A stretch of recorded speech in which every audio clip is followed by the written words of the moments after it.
Alright, so I don't think I've made a video of this bike since I finished it. It is done, for the most part anyway.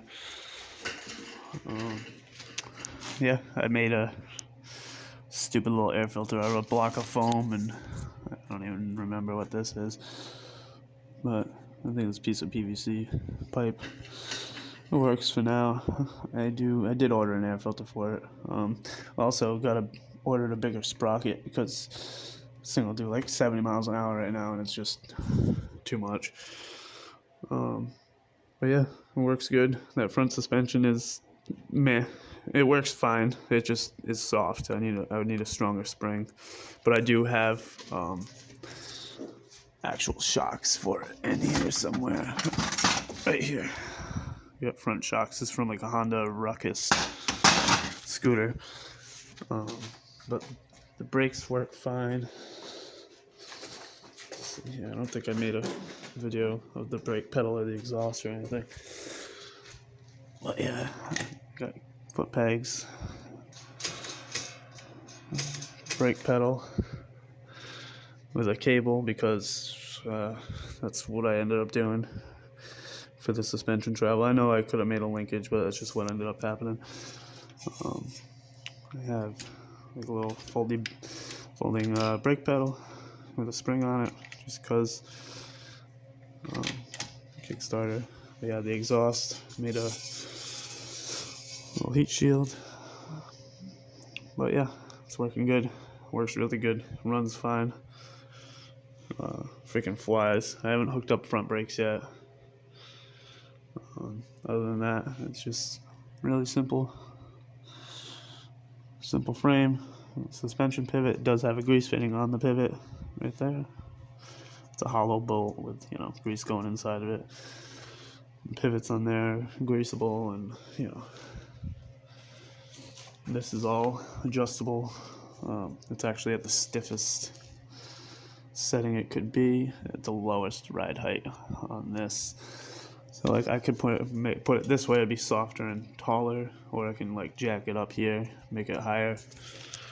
And because this is lined up so well with the pivot, it could have a higher ride height and be fine. But right now it's sitting right where it seems level. Maybe I'll jack it up when I put the new front end on it. But the quad is working good. Just burnt out a clutch on it. It was like a 20-year-old clutch. This is a needle bearing clutch, so it's got 12 teeth instead of 10, and this is a 12 tooth back here, so it did make it faster. I'm gonna get a 14 tooth back here, which will be a little bit faster than it used to be, but more torquey than it is now. In first gear, it still will wheelie and still has plenty of torque. It's just I'm gonna end up breaking this transmission if I push it too far, because this motor is modded, and yeah, it's not really made. It's a lawnmower transmission, but otherwise this quad's been doing great. Yeah, and then this, I got a piece of I-beam, and I've been working on a new setup for my homemade lathe. The old one did work. Like, this is the headstock from the old one, and this is fine.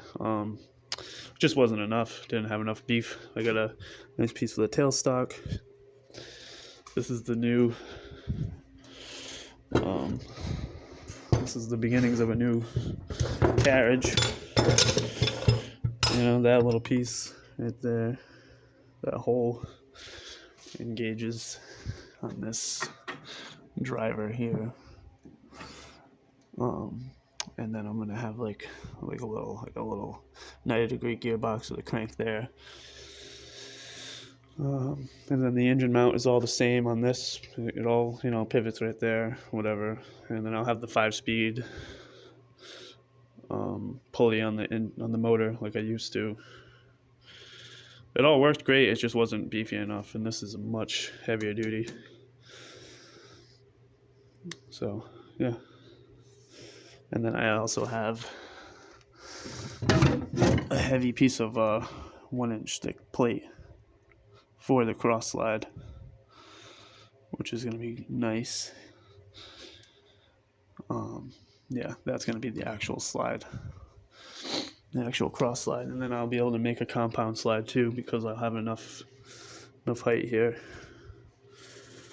So yeah, that's about all I got.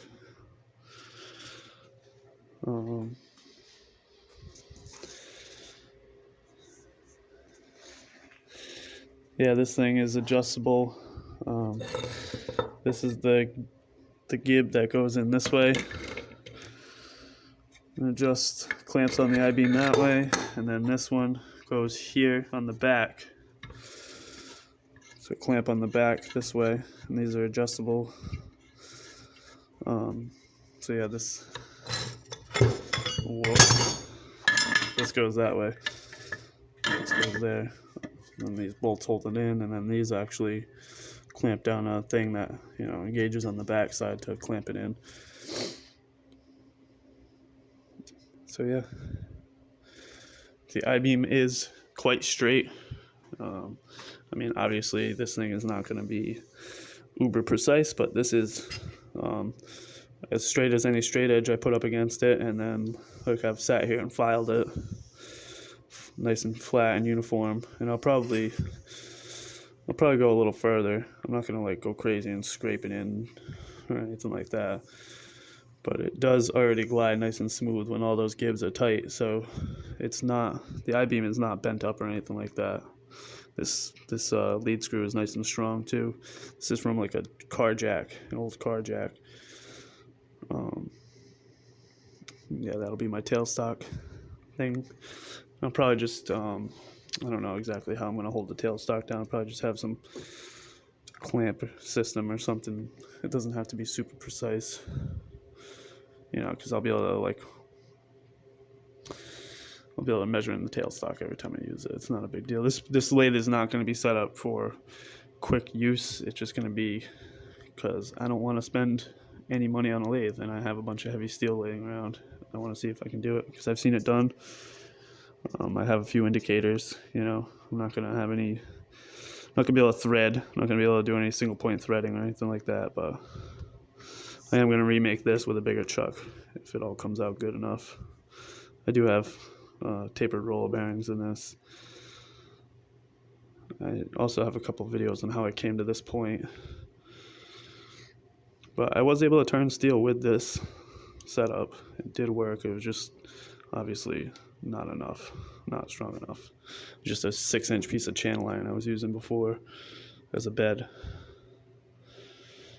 But yeah, that's all I got for now.